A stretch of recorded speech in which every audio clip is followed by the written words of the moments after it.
I'm back. We are focusing on a new quest. Chapter 1 is done. We are moving on. This one.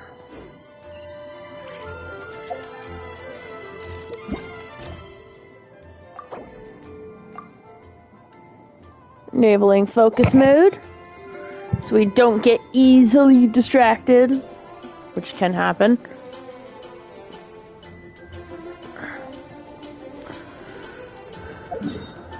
Silver Moon Hall. So, prior to this quest line, I kind of sort of triggered an event by talking to Catherine, totally by accident. So, it was never intentional.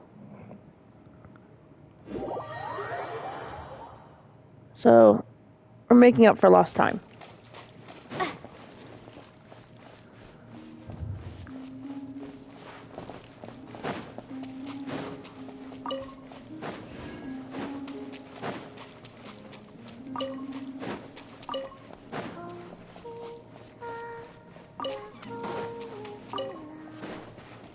Usually cuts me off soon. All the moon orbs, I need them. It's Columbina.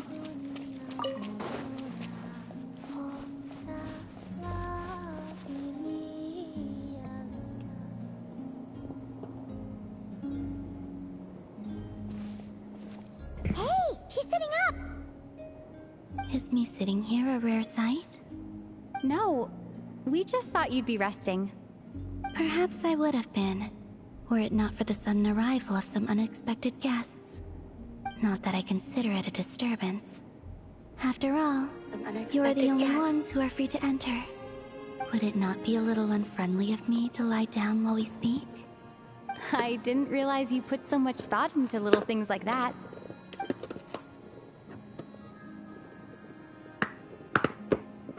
Columbina. So beautiful. Only sometimes. There have been moments lately where I think about you and your companions. They are warm, mysterious, and cozy memories. Very few of my past memories are anything like that. They say that travelers return home bearing bags full of souvenirs. But my luggage was empty, and I believed it would stay that way. Return home? So, you're still planning on returning to the moon? Yes. This planet continues to reject me, reminding me that I do not belong here. If I remain into that, there will come a day that I disintegrate. And I don't mean reduced to dust, or turned into food for the flowers. I mean, I will cease to exist entirely. Alright then. Well, we're sure gonna miss you. But it sounds like we'll have to say goodbye. How do you intend to return? The Moon Prayer Night is soon to arrive. On that day, the moon will be closest to Devat. The Kuvaki in this land will reach its peak at that time. I merely need to grasp the tide, and with relatively little effort. Oh, Paimon gets it! It'll work like a slingshot! You make it sound like she's gonna get blasted up to the moon. If I did that, I suspect I would crash into the false sky. I will be using a much gentler approach. But I do like the analogy. It's fun. You see? She gets Paimon's sense of humor. In the blink of an eye, the time has come to part ways. It does feel that way, doesn't it? Time seems to fly fastest when you are enjoying it. I have always thought of myself as a wanderer on this earth, and it has never expressed any desire to keep me here. Yet, just as I plan to depart, it tugs at my arm. Is this a gesture of affection? Or is the world mocking me? Oh. Were you hoping I can answer that? Yes, you are a traveler. So you must have a lot of experience in this area. Then, what I would say is, enjoy the moment. That's right! Don't overthink it! Happiness is happiness and joy is joy! The point is to enjoy it, not analyze it! I see. Then what I would say is, even though I am very tired right now, I am still happy. I can't tell from the tone of your voice. Oh, really? You don't think I sound happy? I'm just kidding. I could tell you were in a good mood today from the moment we saw you. Ah, a joke. Albeit not a funny one. Anyway, I assume you're here about you-know-what. Give me your hand. Actually, it's not that. There's something else we wanted to discuss with you. Oh. Then, do you still want to give me your hand? Or not? Sure.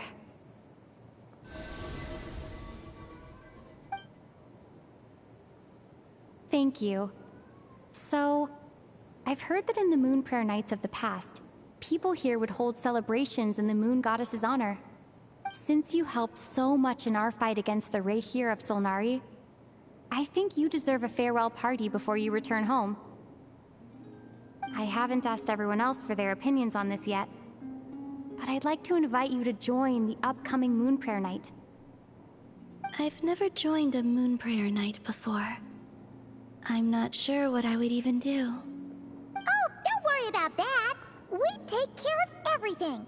All you need to do is show up. Of course, there's no need to force it if you're not feeling strong enough. It's just, this kind of felt like a golden opportunity. But they call me Kutar, and the Fatui have an arrest warrant out for me. I shouldn't appear in public right now.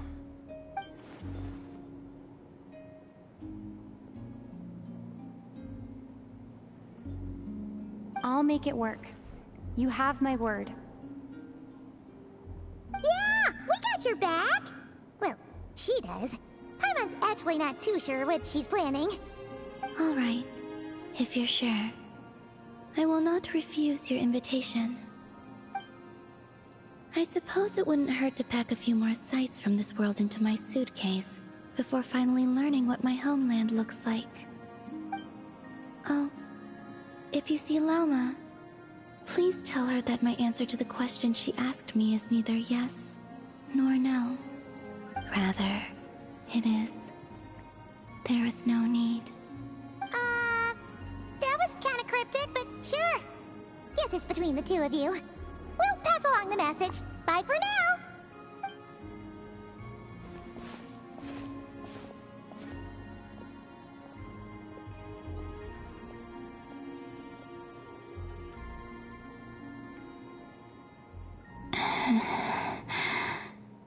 And also, I do not know.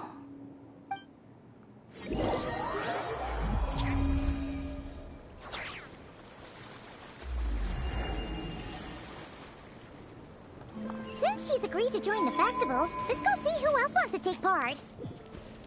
Lauma's gotta... No.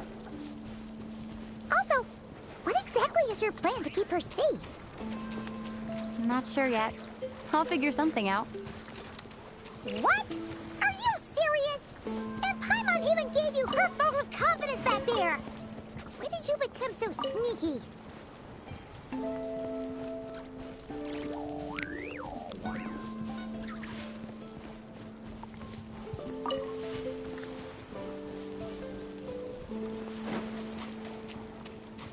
Time to act.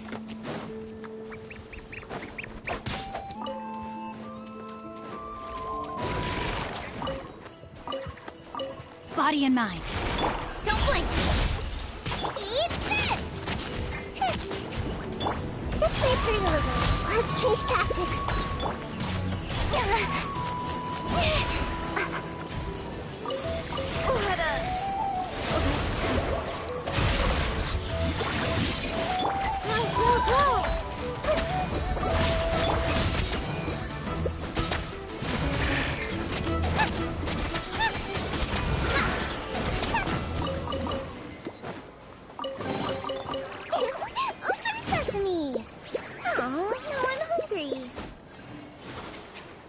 Good job.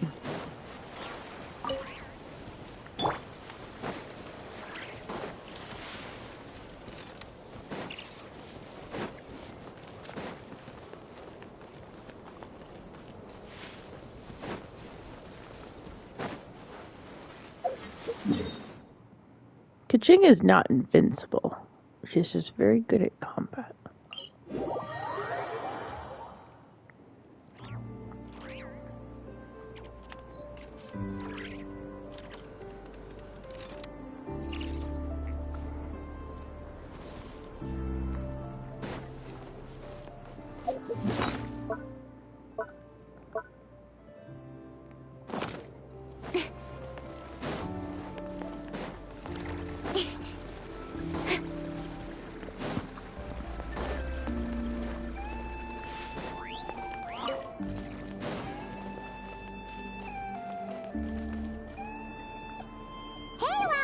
It's us! Huh? Varka? What are you doing here? Beats me. I had a bit too much to drink last night, and when I woke up, I was on Hisi Island. Mr. Varka is helping to oversee Nasha Town's preparations for Moon Prayer Night. He is here to go over some details regarding the decorations and custom cloth designs. Right, yeah, that too. What do you mean, that too? Yes. Celebrating this festival is a long-held tradition here in Nocturne. On this day, the crescent moon at the top branches of the verdant crest turns into a full moon, and the moon prayer blossoms bloom with a special radiance. Our people take these to be blessed omens. It's an especially welcome event coming off the back of all that nasty business with Rare. Everyone got put through the ringer recently, and now they're looking to turn their fortunes around. The big shots in town all agree that a big, lively celebration is just what we need to rebuild people's faith in this place. No wonder Catherine said the people weren't so bothered about the religious element. That's right. It's become more of a local custom by this point. The celebrations have little to do with whether the religious stories behind this event are true or not. Even the Frost Moon Scions are eagerly awaiting the coming of Moon Prayer Night, despite now knowing that their past beliefs were founded on a falsehood. That's fair. It's a bit like the Lantern Ride in Liyue. It's a chance for people to enjoy themselves, not debate the existence of the Adepti. Oh, one other thing. We just went to see Columbina. We went ahead and invited her to take part in the festival this time. Hope it's okay. Wait, so... you mean she agreed to it? Huh. That's quite a surprise. Then, I suppose that she intends to return to the moon on that day. Oh, yeah! It's kind of a complicated process, but basically, it's like a slingshot. I understand. In truth, I had a feeling that she might make such a decision. Well, if Kuthar has decided to participate in the festival, we should prepare accordingly. Yeah, exactly. She was saying how it could be risky for her to show her face in public. We were wondering if there was any way we could hide her. Unfortunately, the people who carved the statues did an excellent job of capturing her likeness. It will be very challenging to hide a goddess whose face everyone is so familiar with. Darn! We may have bitten off more than we can chew here. Nah, don't sweat the small stuff. We can handle that. Huh? Are you saying you have a plan? Not as such, no, but the most important thing with a festival is to keep the mood light and your spirits up. You can't go preparing for a festival with those long faces. You'll never convince anyone to enjoy themselves. The Mondstatter spirit is strong with this one. As it happens, I agree with Mr. Varka. Let's start by making our appreciation for Kuthar the beating heart of the festive atmosphere. And who knows? Once we get the ball rolling, perhaps everything will just fall into place. Hey! Did you catch that? Luna said the thing! Or close enough, at least. I'm looking forward to the Moon Prayer Night already. We have a festival in Mondstadt called Windbloom, and you can always tell which couples are celebrating it for their first time by the smiles on their faces. Big, beaming smiles like their whole face is glowing. And I have a feeling we'll get to see that same smile on the Moon Goddess's face at this festival. Not quite the same, surely. Anyway, I'll take care of business in the city, but I'll have to leave the decor up to you and the Frost Moon Scions. No one else can capture that traditional aesthetic quite like you guys. But lastly, there's the final key element that brings the festival to life. Companionship. Before you leave, let me show you something that we've been preparing. Mr. Varka had asked to see it already, so you may as well tag along. Also, I have some further questions about Kutar's decision.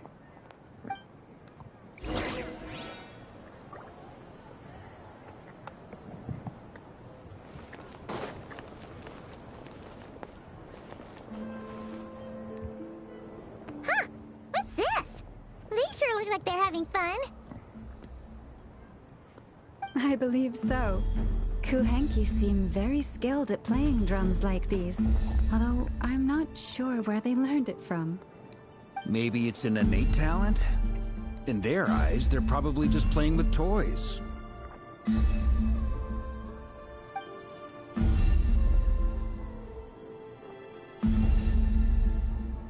Lunatar! You wanna play too? Yeah. She looks more confused than anything. Maybe we can teach her next time if we get the chance.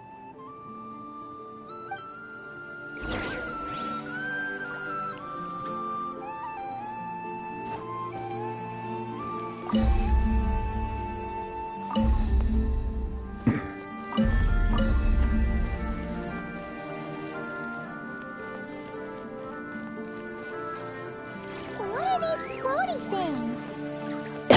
Moon veils. We hang them from buildings in the city during the festival. When you look at the sky through them, it creates... Everyone seems hard at work. They are preparing items for Moon Prayer Night. For instance, the sculpture being made over here, Mr. Varka and I were just finalizing the details of where it will be placed. Ah, there she is. I didn't know the finished article would be so large. Not to worry, though. All the necessary arrangements have been made. Just let me know once it's ready, and I'll get some people to ship it over. You have my thanks. And over here, we are preparing a very traditional confection. Oh, look at all these colors! It looks great!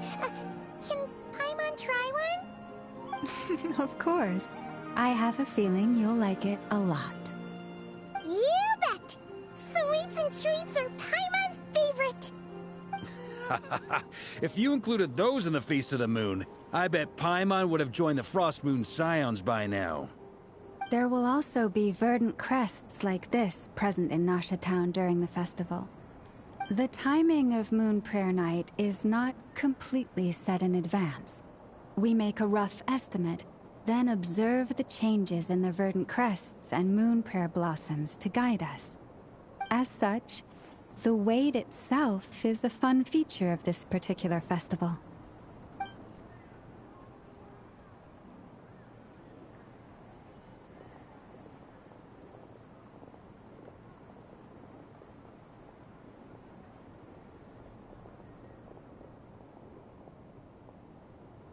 Let's talk here. To tell the truth, I am very surprised to hear that Kutar is willing to participate in the festival. I once asked her if she'd be willing to stay with the Frost Moon Scions. I could introduce her to everyone, and we could be a family to one another. She did not answer, but she has not appeared here since. I took this to mean her answer was no, But if that were the case, she would not have accepted this invitation.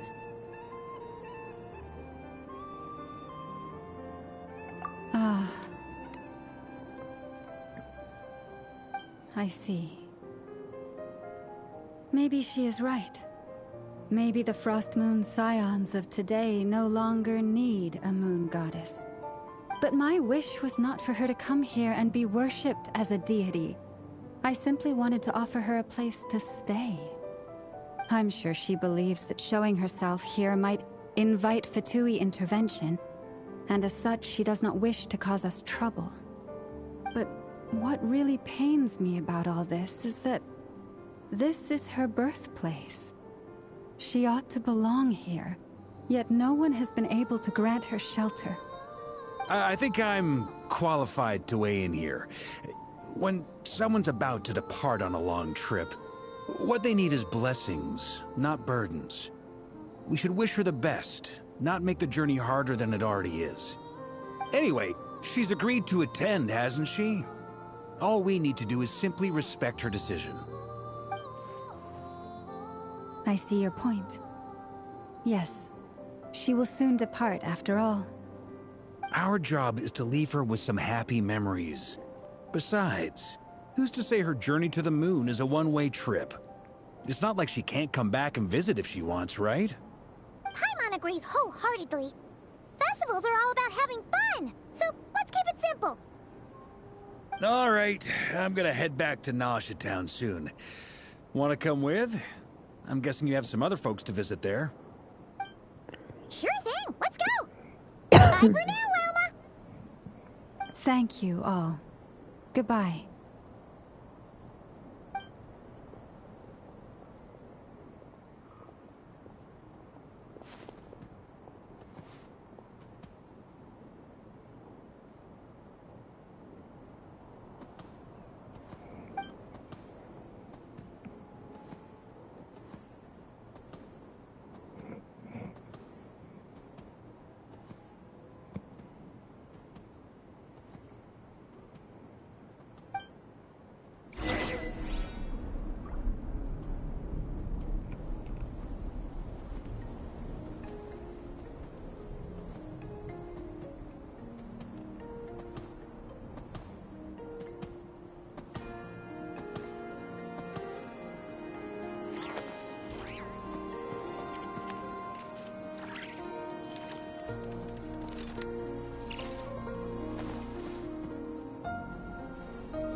Nasha Town.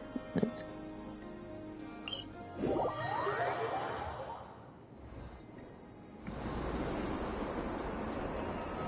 Huh?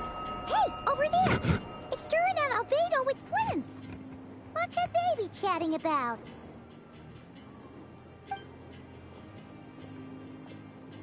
Your guess is as good as mine. Ah, Grand Master, and the Traveler and Paimon. Hello there. It's been a while. Perfect. We have some new volunteers for our investigation.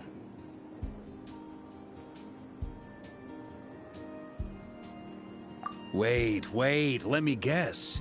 The righteous Lightkeepers are finally ready to hunt down the Abyssal Dragon? Haha. Yes, that too. Yeah, right! Oh, wait! Why does everyone keep saying that too? Well, to be precise, the facts match, but not the causality. Wait, so I guessed right? Half right! Don't act so impressed with yourself. Maybe I can explain. We ran into Mr. Flint's north of Nasha Town. At that time, we just noticed a few abyssal creatures out in the wild, but the strange thing was, I didn't detect any traces of abyssal energy on them at all. On closer inspection, we realized that they were not real monsters, but something akin to reflections in the water, or perhaps a mirage. Huh? What do you mean? Like, you could see them, but not touch them? Exactly. It was very peculiar. They roared and tried to attack us, but we could not make any physical contact with them. I think I've heard of things like that happening in Nocturne before, but I don't know much about it. Yes, it's a known phenomenon. Mirage-like illusions tend to appear in Nocturne in the run-up to Moonprayer Night. From a distance, they appear quite real. I myself thought that Misters Durin and Albedo were locked in battle with abyssal monsters when I first arrived. But after sharing intel and investigating a little further, we can confirm that these illusions are harmless. There is no great cause for concern. All the Mirage stories I've heard are either animals, rocks, or small houses. Abyssal monsters, though? That's a first. It's a first for me, too. So I'm planning to look into it further just to be on the safe side. I intend to inspect a few more locations. What about you two? Any plans? Alice contacted me a few days ago. She'd like me and Durin to assist her with an experiment. But we lost contact shortly after receiving the message. I'm sure that comes as no surprise to anyone familiar with her. We don't know when the wind will blow, yet when the wind blows, we will know. That, in a nutshell, describes how Alice operates. Yeah, that tracks. Okay. Well, I suggest we investigate this Mirage business in the meantime. It's piqued my curiosity, and I'm pretty sure I know someone who will already be 10 steps ahead of us. Well said. Right? Whatever's happening in Nocturne, she always seems to be the first one to know. Let's go see what she knows. We can invite her and her staff to the festival while we're at it.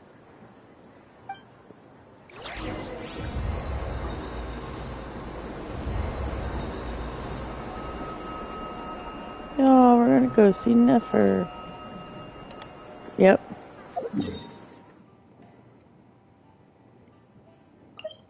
Make a pit stop at Catherine. Ad Astra. Thank you for completing. Ad Astra.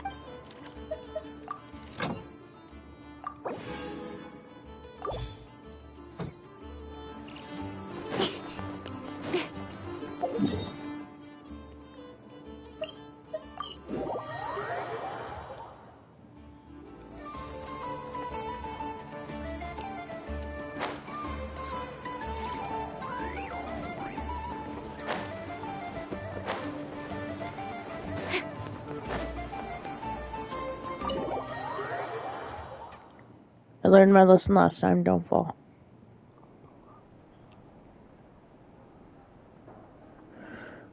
You're right, I have noticed.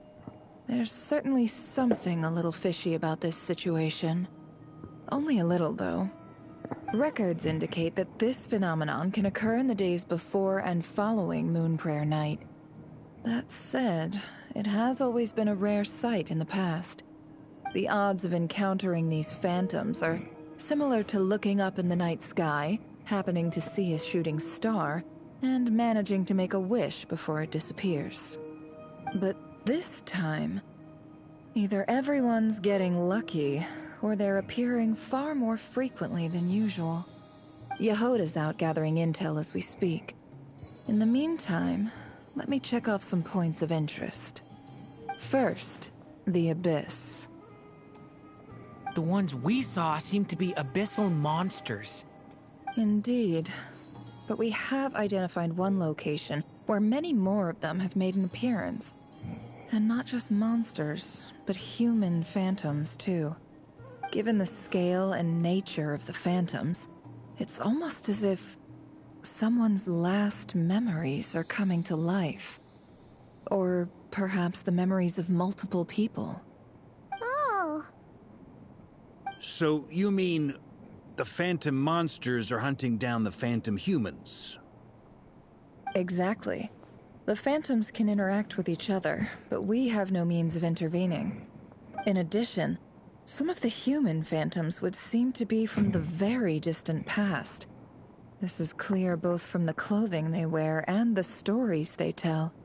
They claim to be from Hyperborea, a name which I've heard from Lauma before. If this is true, it means they must be from 6,000 years ago. Did Paimon hear that right? 6,000 years? It sounds like this merits further exploration. That'd be a big help. I'll leave it with you, Albedo. My knowledge of ancient history is non-existent. I used to doze off every time the pre-Knights of Favonius era came up in class. It's quite a miracle that you were able to understand these phantoms' speech, given how long ago they lived. I suppose you're right. But I'll leave the archaeologists to ruminate over that conundrum. As an intelligence broker, my sole interest is in the value of the information I gather.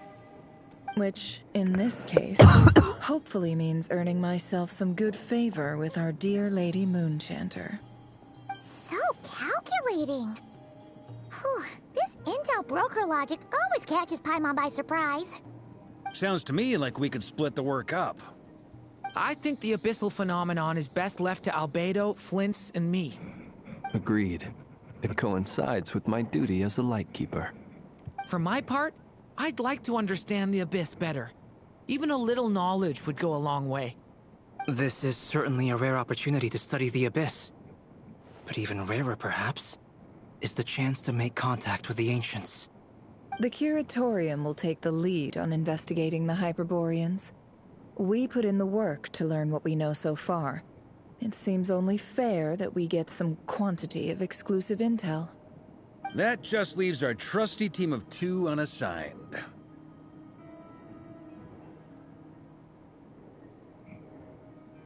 Since you became an honorary knight, of course.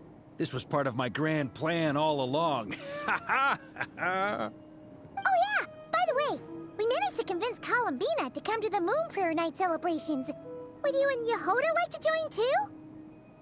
She agreed to that? Huh. Quite an achievement. Never underestimate the traveler, I guess. I'd be happy to join. No point shutting myself inside when the streets are all decked out. I doubt any clients will be visiting during the festival in any case. And Yehoda loves a party, so I'm sure she'll jump at the opportunity. No. No. No. No. No. No. No. No.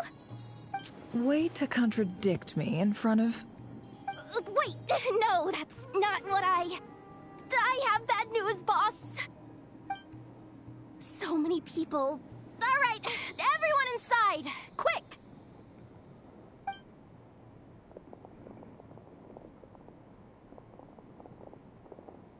This is gonna sound crazy, but hear me out.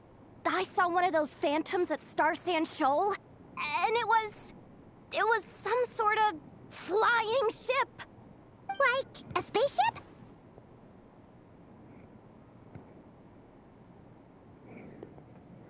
That's gotta be the one you came to Tibet in. You said you saw the same thing through the moon marrow, right? Huh? You already know about it? Ugh, I thought I was gonna blow people's minds. Turns out I'm the last to find out. Wait, back up. You came here in a spaceship? Now my mind is blown! What's it like on the inside? Was it like flying through space? I want to know everything! Yep, exactly. Huge discovery. You're the best. Second best intel broker in the world. After your boss, of course. Wow. Really? Well, I don't know if I'm all that, but... I guess that decides where we're heading next. Come on, don't look at me like that. I know the spaceship doesn't have anything to do with me, but... You don't want to leave me as the only one twiddling my thumbs, do you? Please? Fair enough. You can tag along. In that case, let's meet back here to discuss our findings once we're done. I wish everyone a productive investigation. You too!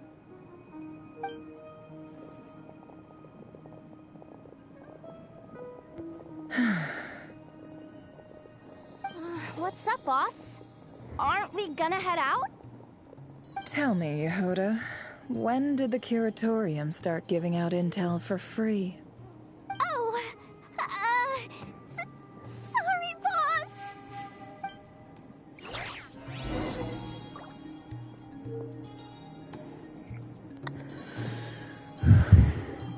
Whoops. Heck.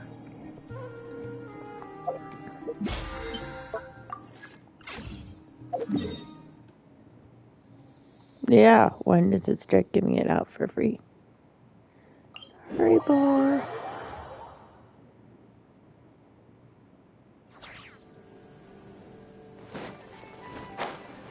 Oh, look, it's my house.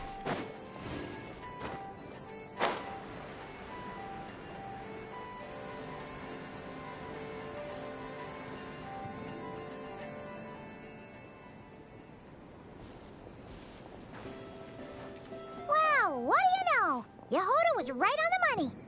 This Phantom really is your spaceship. But that's so weird. Why would it show up here? Is it some kind of projection? Or a ghost? Like, maybe it no longer exists. But somehow it left an afterimage?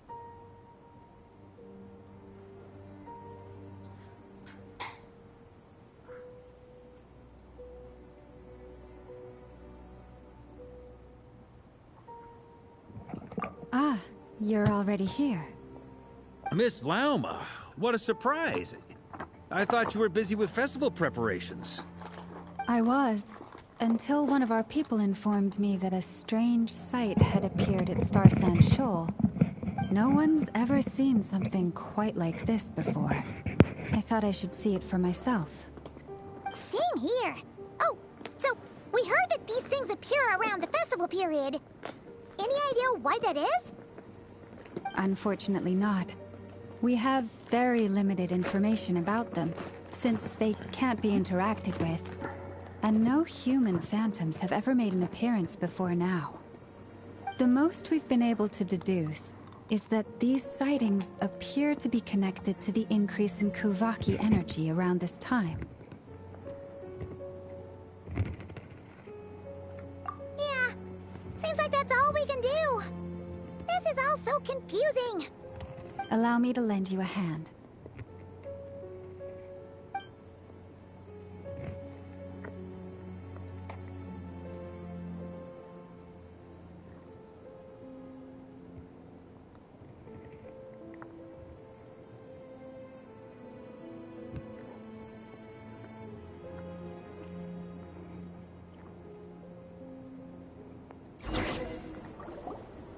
Everyone, our friend here should be able to provide us with some information.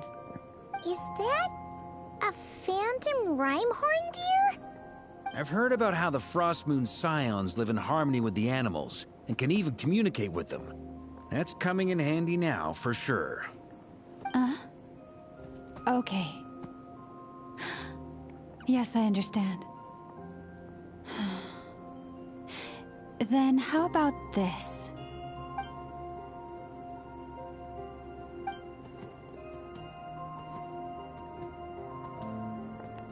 Oh, it's leaving.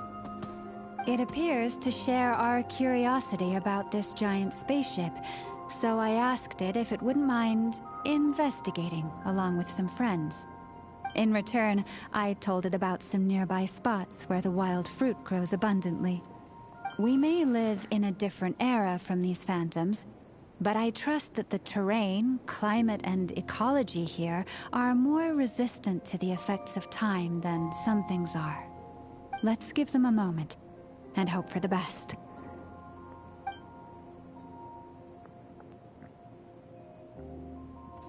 All back together? Must have been a lot of fruit. Indeed. Now let me ask them some questions.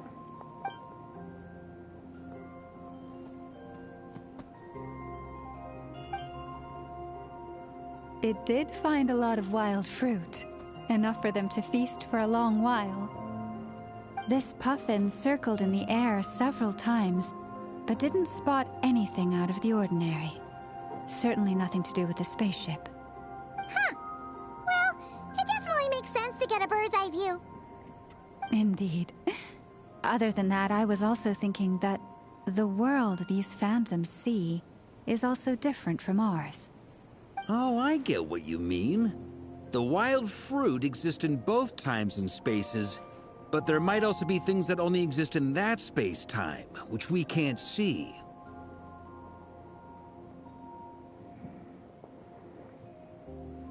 Good point. Great thinking, Llama.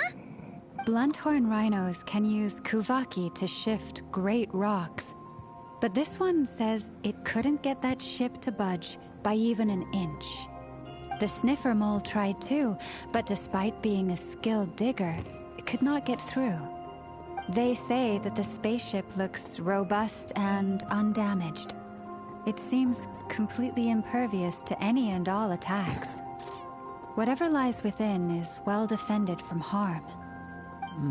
So, just like us humans, there was nothing they could do about this spaceship either. Yes. Still, they deserve our thanks. We are grateful for all your efforts, dear friends. Now go, and enjoy your feast.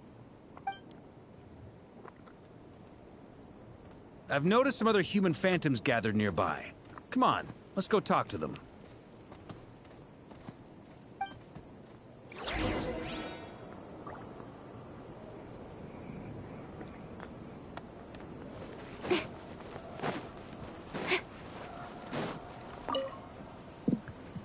What is this thing? I've never seen it move, and there's no way to get inside. Goodness knows. My grandpa says it's been sitting here at least since his grandpa was still alive. What about his grandpa? Did he say anything to your grandpa's grandpa about it? Huh?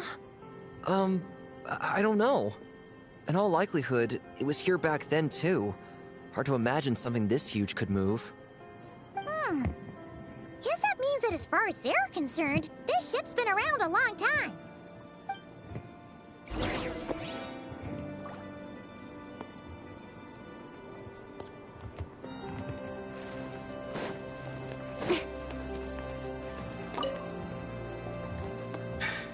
Come on, brothers. If we can get even a small chunk off of this thing, it's gotta be worth a fortune. Today is the day we strike it rich. Huh? You mean Paimon? Yes, brother, I shall join you. Let's make our fortune. We should go with them. What the? This thing is crazy tough. I can't even scratch it. What's it made of? Sorry, brother. Looks like we'll have to seek our fortunes elsewhere. Enjoying yourself? I was just seeing if I could influence this phantom's perception by playing. But nope, no dice.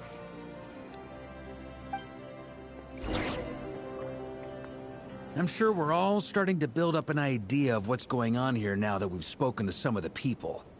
These phantoms are reenacting real historical events in Nodcry. It's almost like we're in some kind of interactive stage play. We can talk to the actors, but the plot is fixed, and we can't influence it. It makes sense. History is set in stone. The objective facts of the past cannot be changed.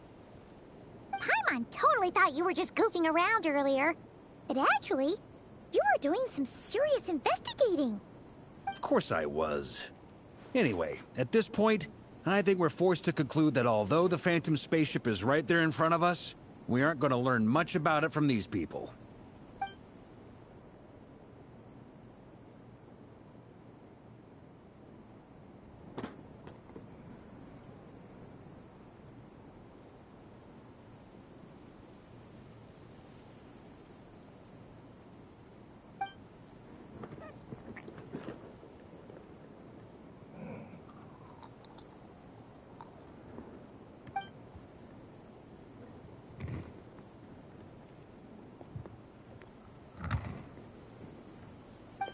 Don't be discouraged.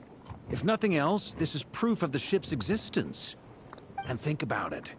So many people tried to hack their way inside, but no one could get the door open. It's made of very tough material. To me, that says that we'll either find the ship itself or the story behind it. It's just a matter of time.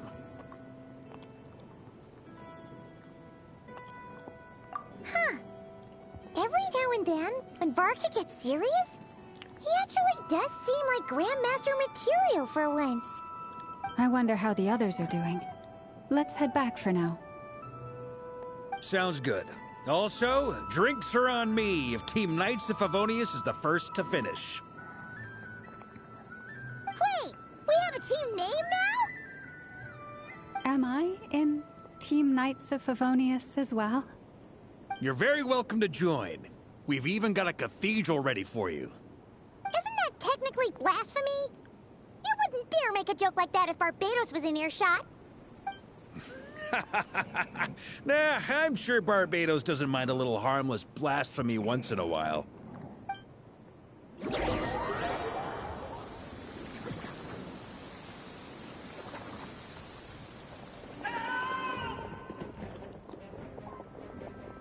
Oh, no! Get away! Oh.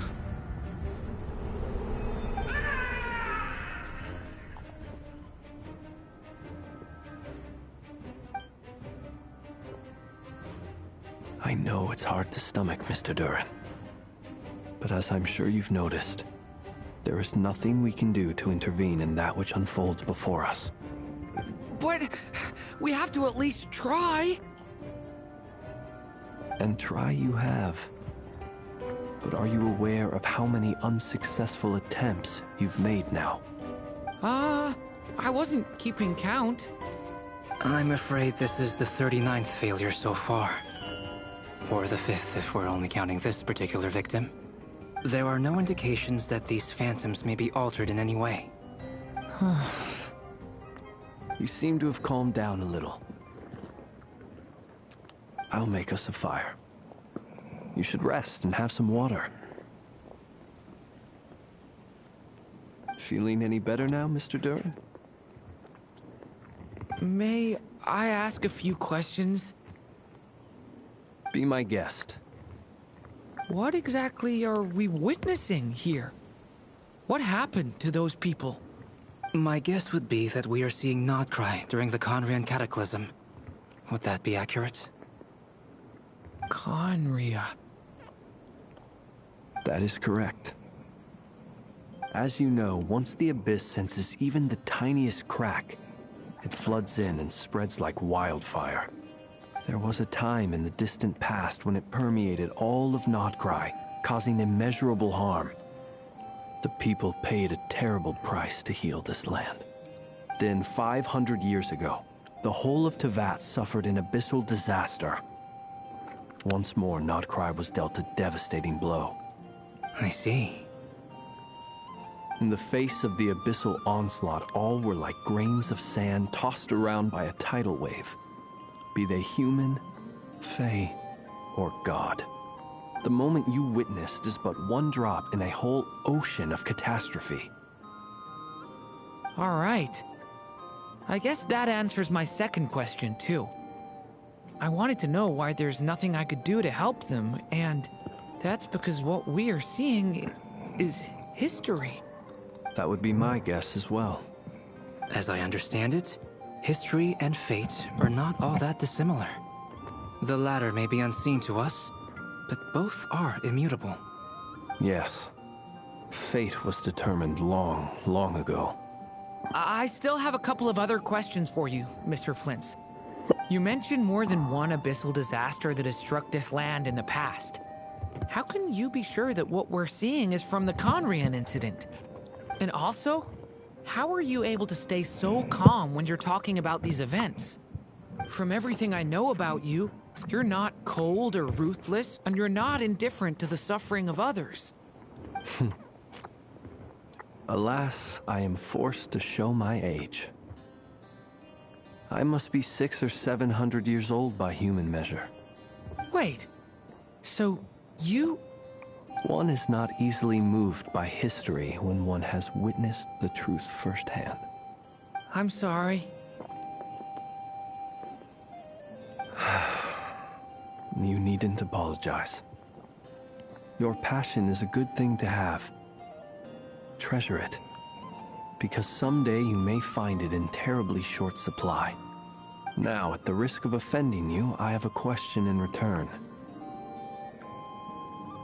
Your curiosity toward the Abyss, is it born from hatred or because you sense its call? I only ask because I kept a fragment of Rarir's body in my lantern for a short time. Specifically, his heart. So I know what a burden it can be to carry the Abyss with you. And I hear its power growling from somewhere within you. In my eyes, your mere existence is a miracle. My honest answer is... I don't know. I don't think I have the confidence to say for certain. What I will say is the Abyss is not the only issue that haunts me. Even before I became who I am today, the question dogged me constantly. Should I even exist at all? My doubts remain unresolved. But when we fought Rarir, something became a little clearer to me. Sometimes it is the darkness within us that allows us to achieve the impossible. I certainly got the sense from your 39 attempts that you were trying to achieve the impossible. It sounds like you've resolved to see the truth for yourself. Absolutely. In that sense, he and I are quite similar. Then I wish you every success. I look forward to the day of your transcension. Well, if everyone's caught their breath, I suppose we should head back. Oh, and one last thing. I'd appreciate if you kept our discussion about history a secret.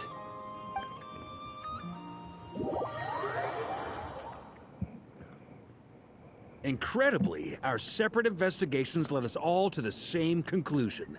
Hooray for consensus! Yeah, but we barely learned anything, though. I totally thought this would be the mother lode. Talking with the ancients? I mean, come on! But nope.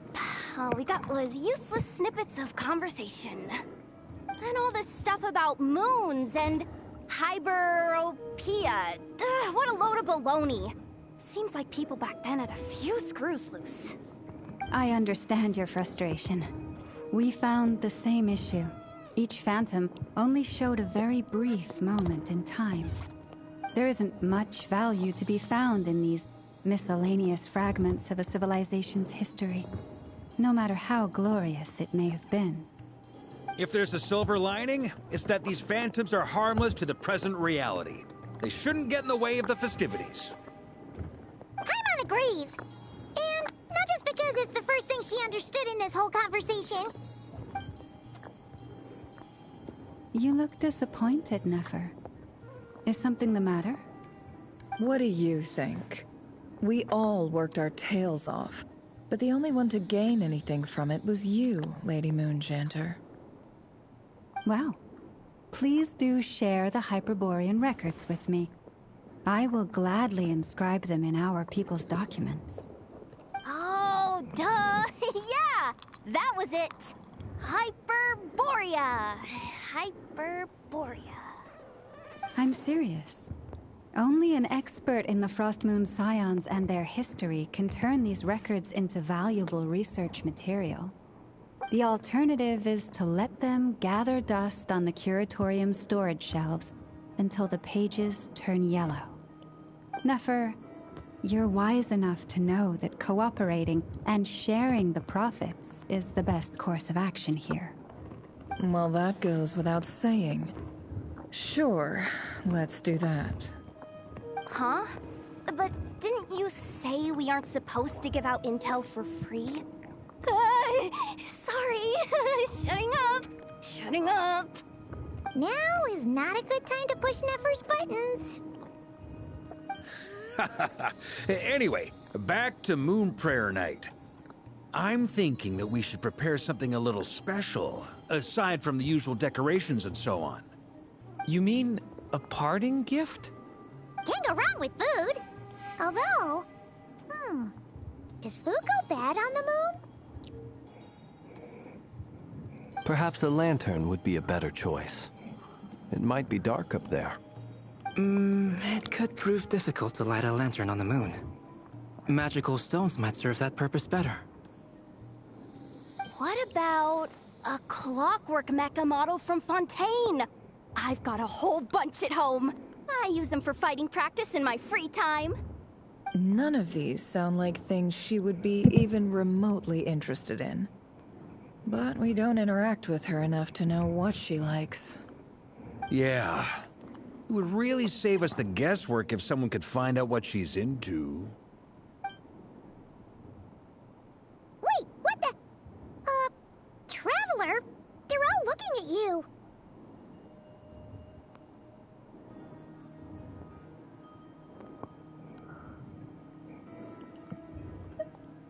Great!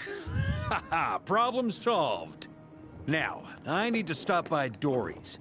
Gonna need her help sourcing a bunch of stuff for the festival. Then let's leave it there for now. We all have our own business to attend to.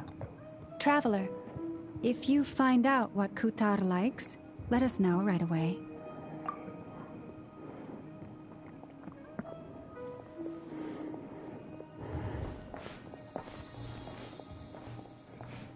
Is something the matter? I'm fine. It's just... I'm still feeling a little rattled after witnessing the horrors of the Abyss. But it's okay. This is something I have to work through. I'll be all right. Thanks for your concern. Well, don't put too much pressure on yourself. If you ever feel like something's wrong, physically or mentally, we're here to talk. Come on. Stop treating me like a kid.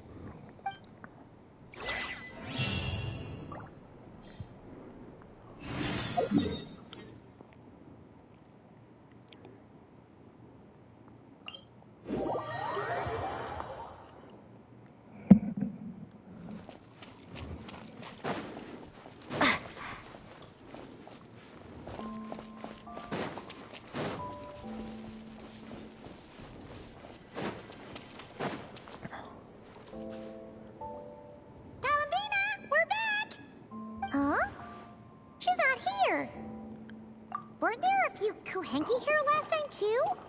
Where did they all go? Walkies? For Kuhenki? You're not pets, you know. Oh, well. Looks like we just came at a bad time. Let's try again tomorrow. There's still a few days until Moon Prayer Night, so we're in no rush. Besides, she needs time to rest anyway.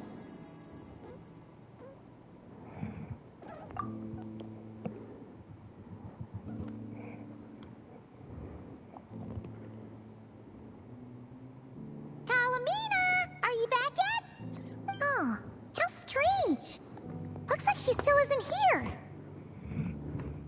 Right? It's not like her to spend so much time outside. Especially since she's worried about attracting unwanted attention. What about Luanatar? Luanatar, you there? Hey! Do you know where Kalambina went? Sorry, didn't understand. But if you know where she is, could you take us to her? Yeah, that's even stranger.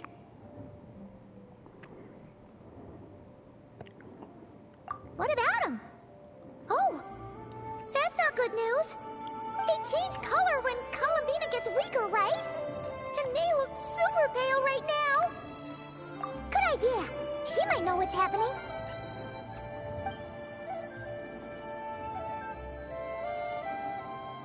Mama!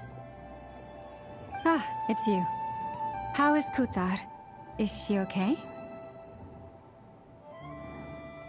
No, she hasn't. I came here to check on her after I noticed the flowers had changed color. Based on past precedent, she must be very weak right now. Even getting up to walk would be a struggle. It seems unlikely that she wandered off outside. Not to mention that she doesn't do that at the best of times either. So yeah, this This is super weird. No. Very few people are in the know about Kutar's whereabouts. And if anyone suspicious had visited, they'd have left some sort of evidence. Come on, let's go to Nasha Town. If anyone has seen her, someone there will know about it. It's Notcry's information hub after all. Makes sense.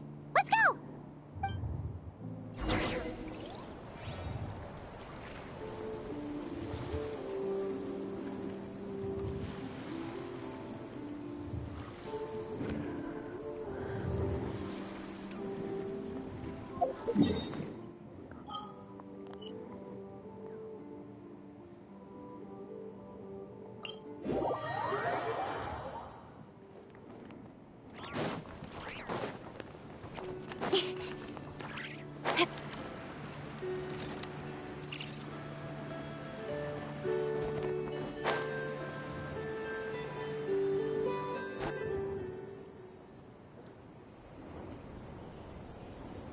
Moment. Is it just Paimon, or is this stall kind of suspicious? It's never been here before, right? No, I don't recognize it.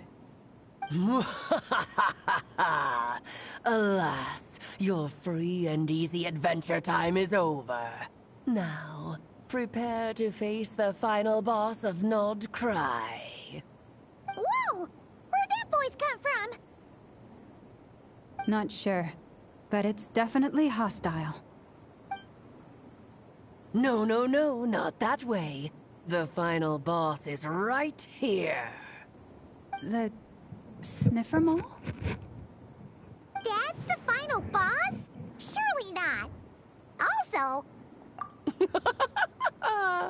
Okay, the jig is up. I'll stop teasing you. Turn around. I'm right behind you. It seems I've managed to leave quite an indelible impression, even though you've never seen my face. Oh, nothing could make a great mage more pleased with herself.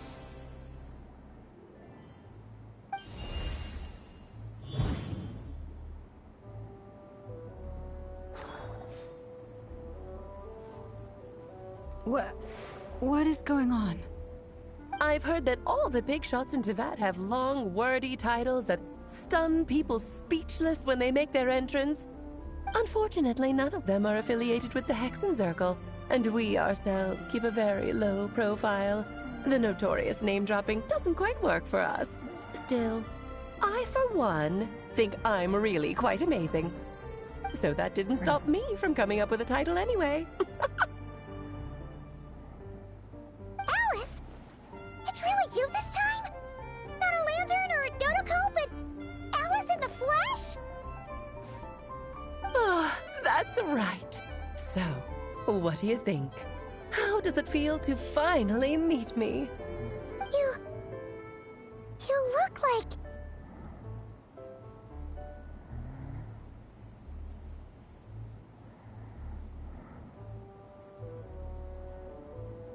Oh, that's the first thing you thought. A little surprising, but that actually makes me very happy. Because that means that when Klee grows up, she'll be just as stunningly beautiful as her mother. So she's a friend of yours? Kind of. This is actually the first time we've seen her in person. I see. Madam Mage, that was, quite a powerful entrance. I certainly won't be forgetting it anytime soon. It's okay, Lauma, don't force it. Paimon will do the honors. This is Alice from the Hexenzirkel. She's a friend of ours. And of Arcus, too.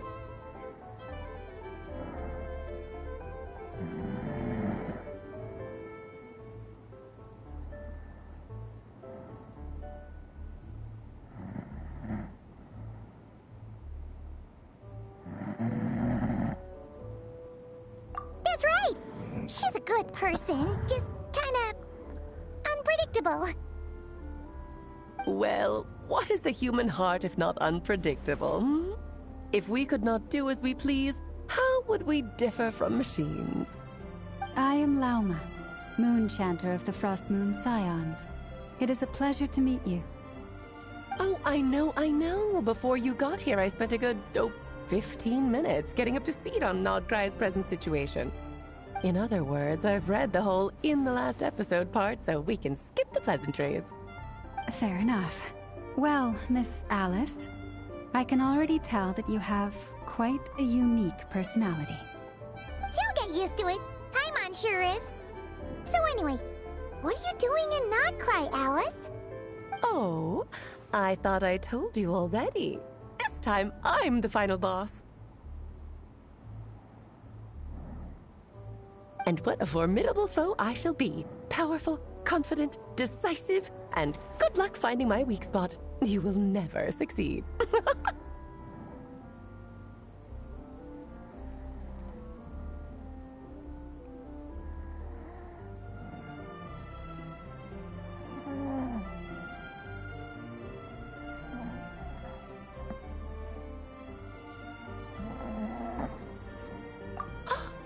Oh, drat! My one weakness, and you found it in an instant.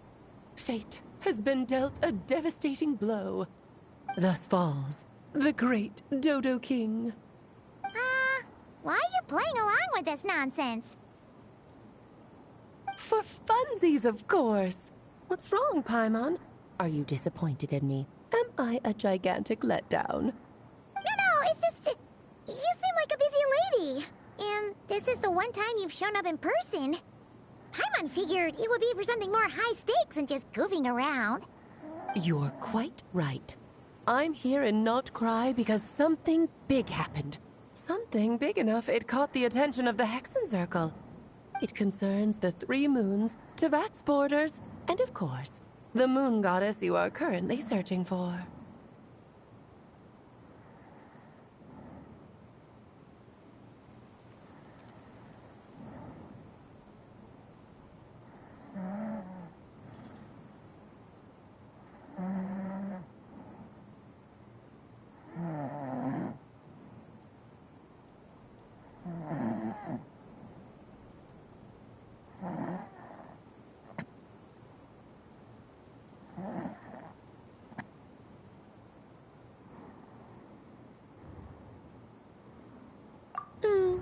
Kind of. Why don't we discuss this over a pot of tea? My main reason for coming on this trip to Tevat was, of course, to have some fun.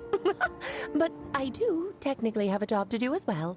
Namely, maintaining the stability of Tevat's borders.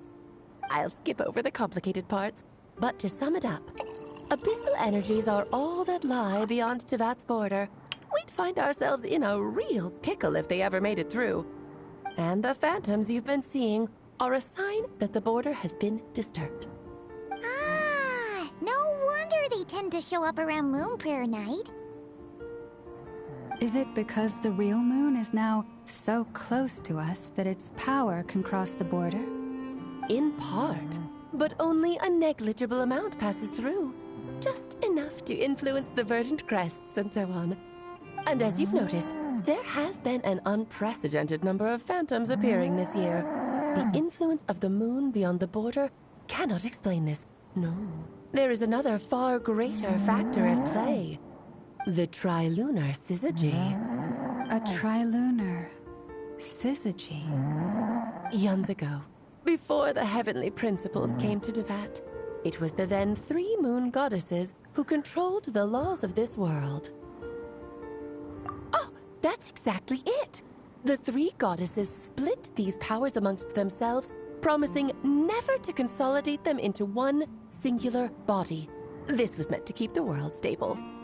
But, fast-forwarding to the present, the eternal moon's marrow is with you, while the iridescent moon's marrow, which should never have appeared in this world, has been retrieved. Add that to the presence of a moon goddess in the flesh and...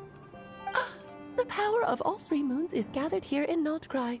There hasn't been an event like this since the War of Funerary Flame. And it's having a noticeable effect on Tevat's borders.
Because I wish to give my darling daughter a peaceful, sunny environment to grow up in.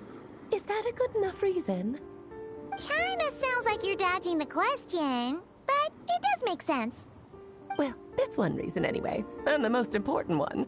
The others are a little complicated to explain. For instance, cleaning up after dearest Miss R. Albedo could tell you more about that if you're curious, but right now, I have a more important question to ask you. Why are you collecting the moon marrows? I see. Nicole told me about that legend once.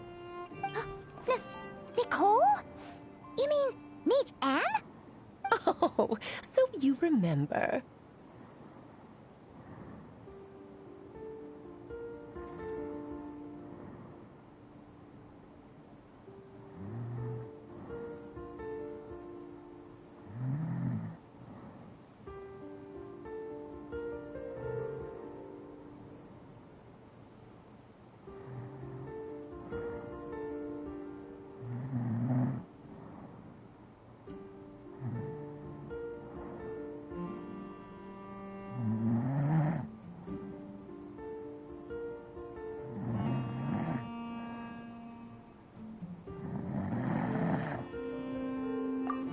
Yes, of course. That was a story about fate, her area of expertise. But back to the story of our dear moon goddess. I'm afraid her intended method of returning to the moon is unlikely to work anymore. What does that mean? She may be missing, but she hasn't gone anywhere. She has disappeared.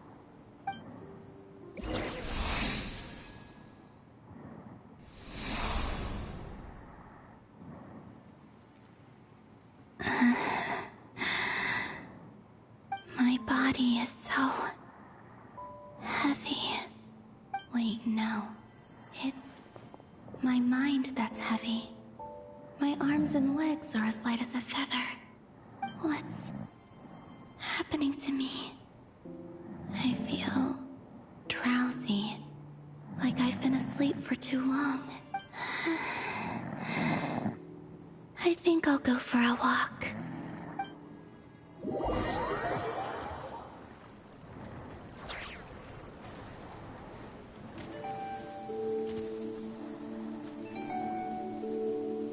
Are you out for a walk too? Huh?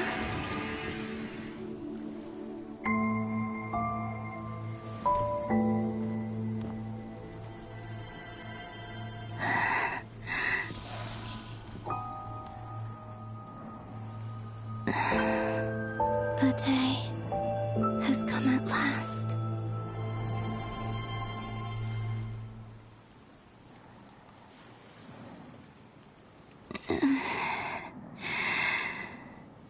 Have I grown so weak that I can't even sustain my physical form? But Moon Prayer Night is nearly here. I was so close to returning home. Death is near. Is this how it ends for me? Will I return to the moon after I disappear?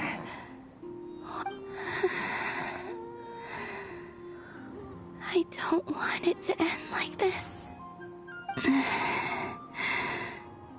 So far, at least, I still exist. Even if not physically, I can still feel. But as my power wanes, I'm sure that too will fade. I suppose I might take one final look at this world. The world where I was born.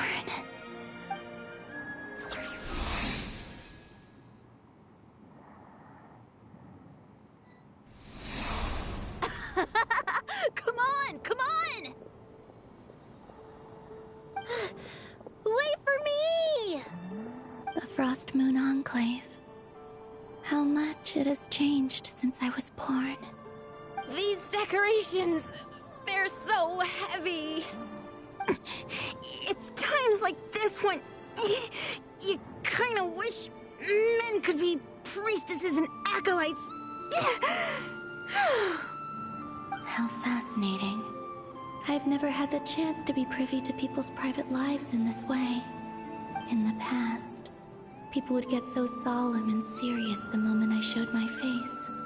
Like they were frozen stiff. Karina! Lametti! It's time to eat! Coming!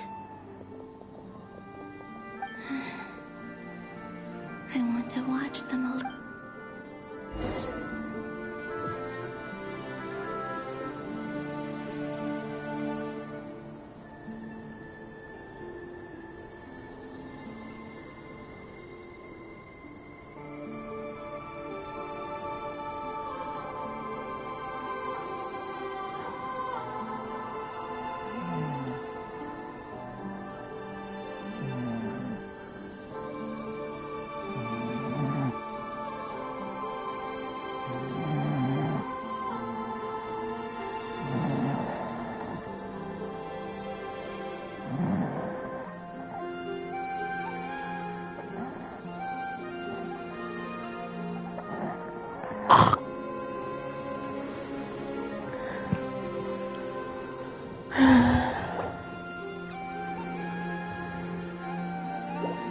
Nope.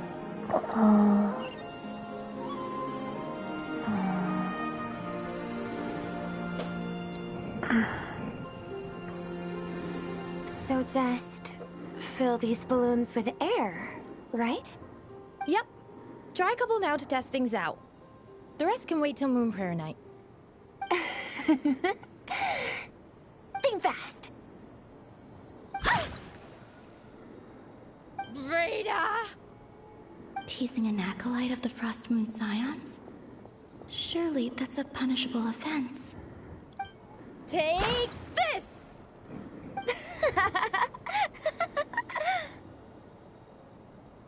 Huh? Alright, enough horsing around. Lady Lauma gave us a task. We should get back to it. The task is just to check that the balloons don't leak, right? Doesn't matter if we fill them with air or water. Yeah. Okay, you got me there. And you got me there. But still, we can't use all the balloons before the festival even starts. We won't use all of them.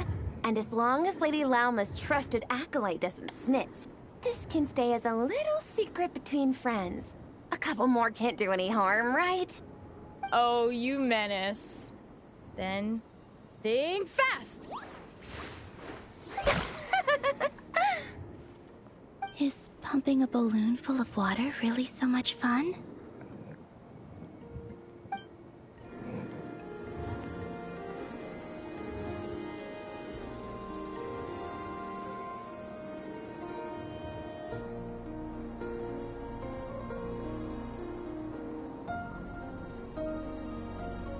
I'm sure you're both tired from playing all day. Come on, eat up. A plain, humble meal. That has always been the way of the Frost Moon Scions. Huh? How come Lametti got a midsummer berry dessert? Oh, I always get Lockaberry. I don't mind sharing. You can have a bite of mine if I get to have a bite of yours. Hmm?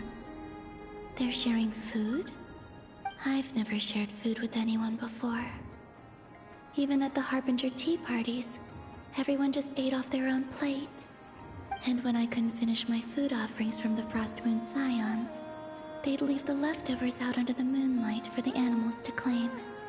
Hey! That was 2 bites! Oh, then you can have another bite of mine. Oh, you too. Oh, don't fret now. Here, have some of Granny's too. So this is what it means to be family.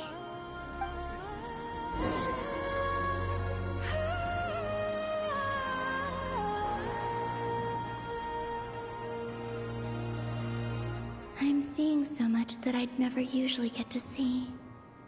They'd never act like this when I was around. It's nice, being able to just watch people in peace in these final moments. What a rare opportunity. I think I'll go take a look around Nasha Town, too. Maybe the Traveler will be there.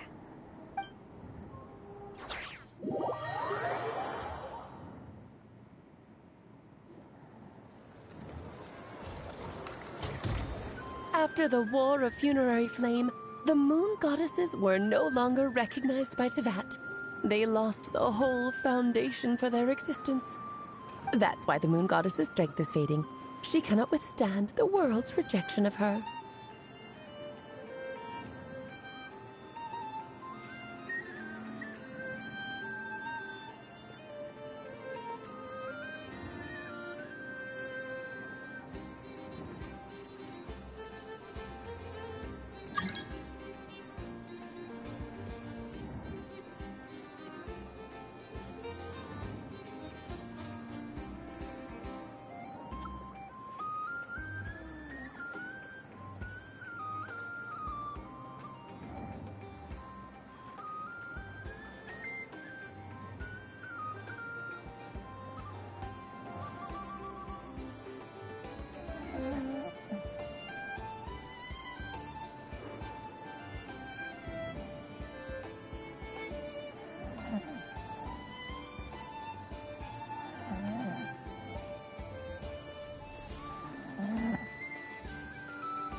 To be more pedantic about it, the Moon Goddesses did something to offend the heavenly principles, and that's why they were ousted.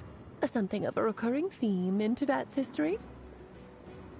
Theoretically, speaking so candidly should put me in their crosshairs too, but they can't tell me what to do. I'll say whatever I want. Anywho, the Moon Marrow energies were but a drop in the bucket for her, and that battle against the Ray Hair of Solnari only weakened her further. Fortunately, it happened close enough to Moon Prayer Night when the Kuvaki concentration here is high. That's the only reason she managed to survive this long. What do you mean, fortunately? You said she disappeared. We're too late. Ugh, what a headache. I thought this was all common knowledge. I guess I have some more explaining to do. Okay, buckle up. It's time for another lecture.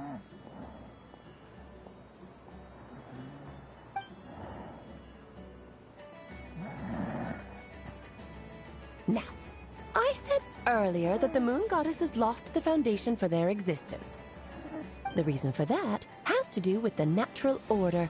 Basically, the rationale for their existence in Teyvat was lost. The same logic applies to the present Moon Goddess too. Consider her existence so far. Her comrades in the Fatui called her Damselette. And she was worshipped as Kutar by the Frost Moon Scions. But these connections have now been severed, whether by her hand or yours. So, the rationale that once sustained her existence is now gone. Wait, we did that to her? Oh, well, strictly speaking, yes. But let's not start pointing fingers, shall we? I'll only end up as the big bad villain, and that's not the kind of final boss I want to be.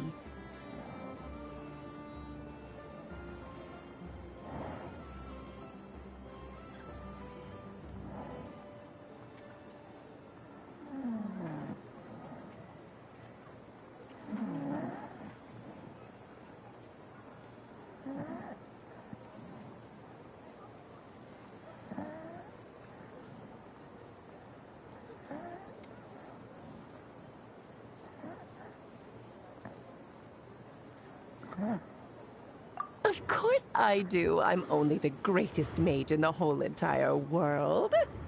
Now, if you wish to find your moon goddess, there are two problems we need to solve.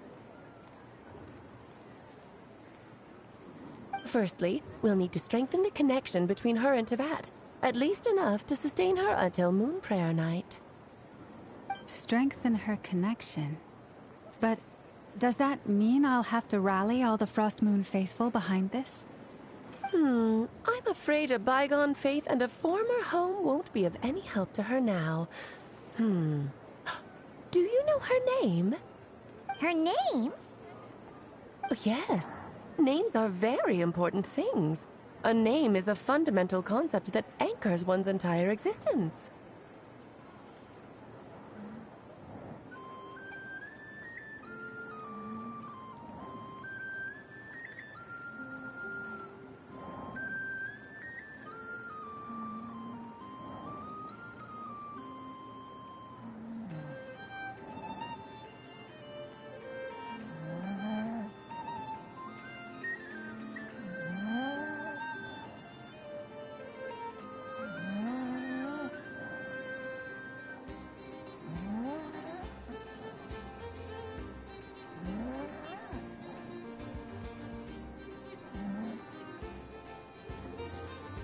Then your first job is to find it. As a moon goddess, I'm sure she must have a name she identifies with. Neither Columbina nor Kutar is her true name, and she's never really accepted either of them. So, finding out her real name is enough to sustain her existence? Yes, I know it sounds like a small step, but every journey begins that way. So for now, that's all we need to focus on. The second problem is with her plan to use the moon marrows to return to the moon. Unfortunately, piercing through the false sky will take an enormous amount of power. Given her current condition, she won't be able to provide anywhere near enough power, even if she recovers her physical form. But no need to fret. Nicole's the expert in this field, and I'm sure she'll figure something out. Wait, Mage N is going to help us out too? That means we've got 2 Hexacircle mages on the case. This is turning into a pretty big deal. Actually, this is more of a side quest for me. Like you said, I'm a busy lady, so I can't stay for too long. I'll have to return to Tevat's border soon.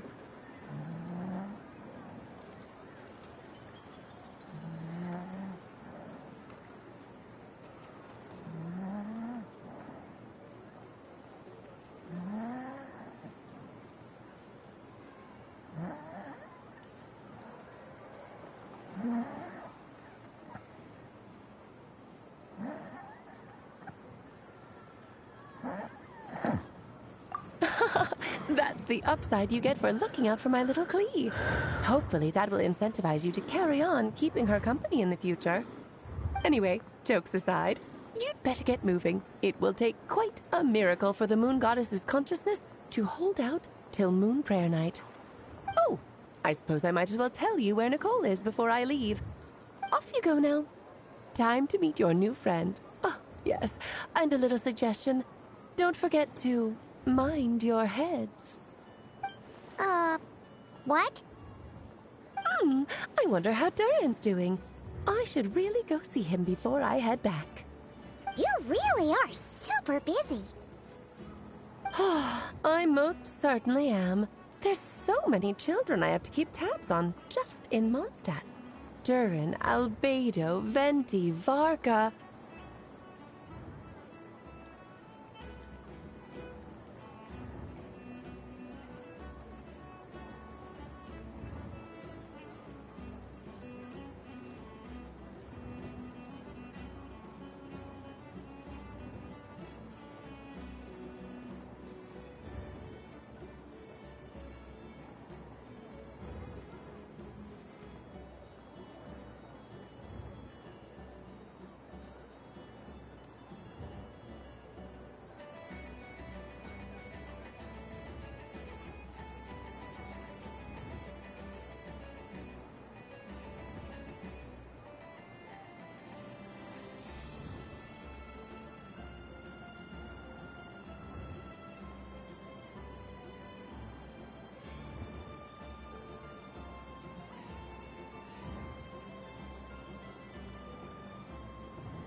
huh? Of course not. Klee is my pride and joy. I have no qualms about her, because she's the best child in the whole wide world. Yep. Klee's a little angel. I'm glad you agree. Well, all the best. See you when I see you.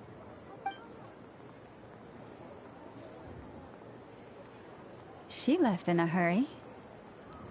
Yeah, she didn't pack up her stall. Should we handle it for her?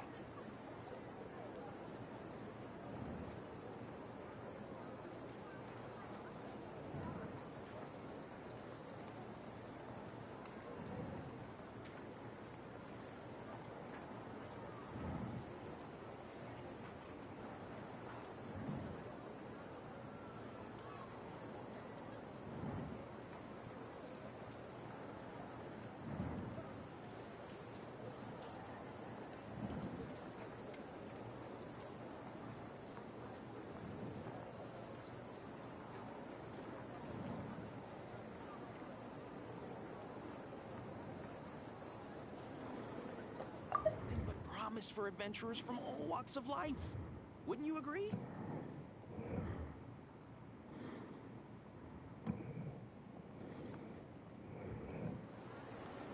I must say, I'm now very curious about her daughter. Klee, wasn't it? What's she like?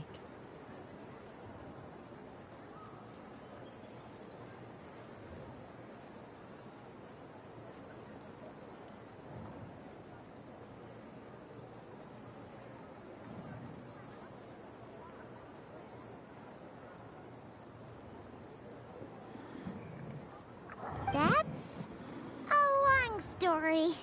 Come on, we'll fill you in as we go.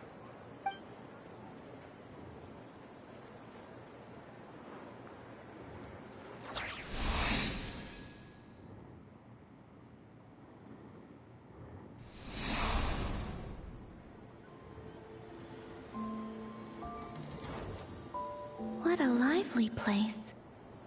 I've never experienced Town like this before.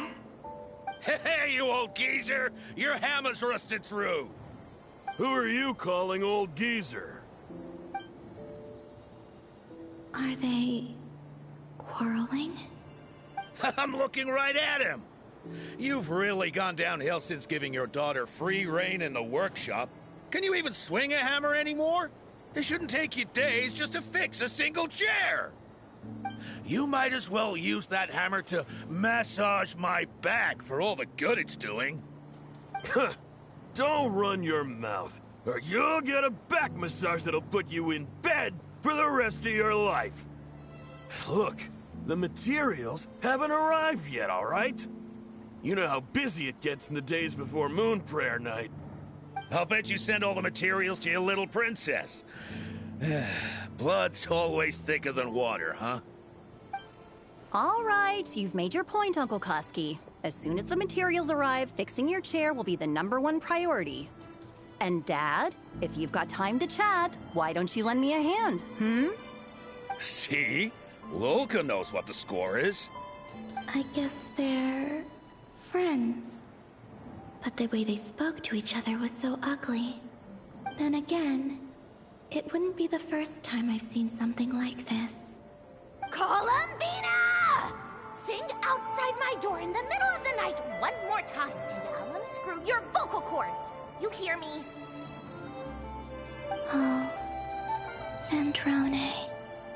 So that was her way of trying to be friends with me. What a pity. I won't get the chance to say any ugly things in reply.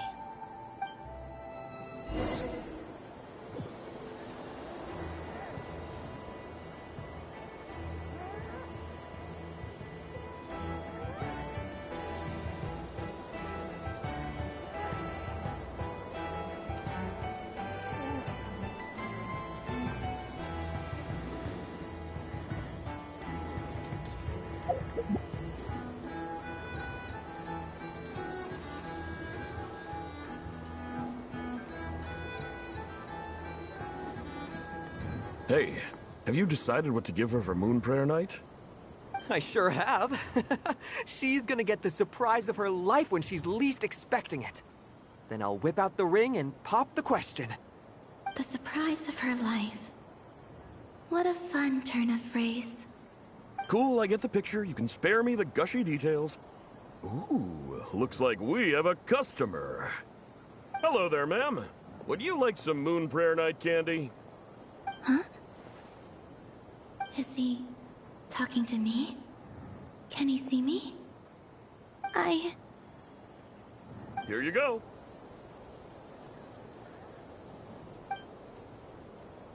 Oh.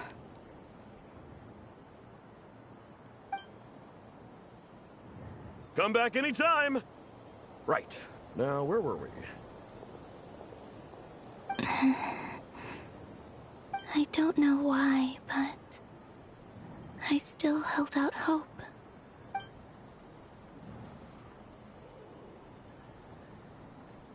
The most important thing right now is to find that mage. This name thing seems super important too, but where do we even start looking? I'd better go pay the Fatui a visit.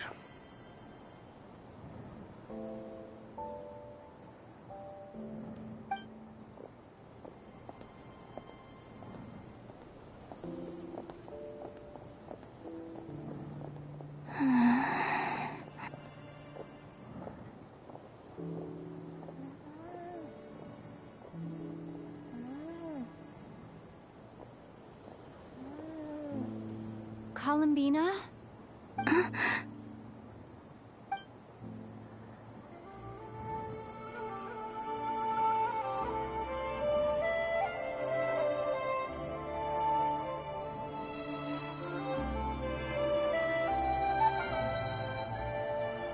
Traveler?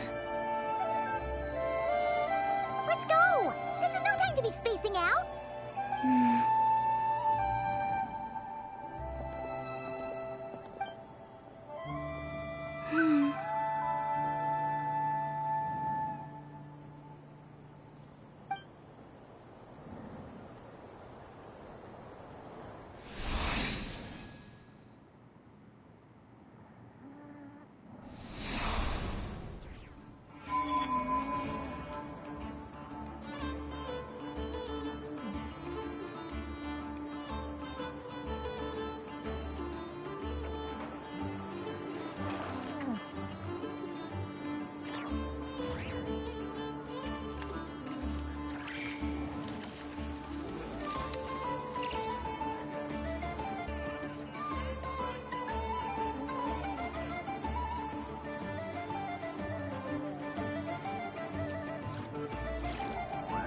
I never embark on a journey without a good book to accompany me.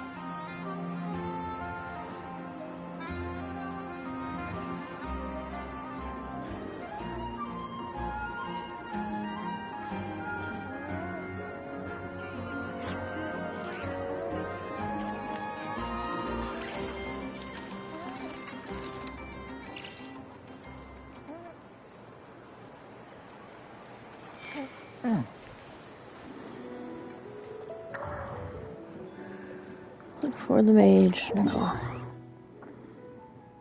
Oh